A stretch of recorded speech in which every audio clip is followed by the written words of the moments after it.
વેક્સિનની અછતની રજૂઆત કરવામાં આવી। સાંસદ મુકેશ દલાલ દ્વારા કેન્દ્રીય આરોગ્ય મંત્રીને પત્ર લખવામાં આવ્યો છે અને તત્કાલિક વેક્સિનની અછતને દૂર કરવા માટેની રજૂઆત તેમના દ્વારા કરાઈ છે।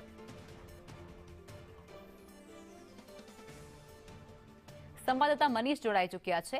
મનીષ, સુરતમાં યલો ફીવર વેક્સિનની અછત સર્જાય છે, જેની રજૂઆત કેન્દ્ર સુધી કરાય છે, શું કહેશો?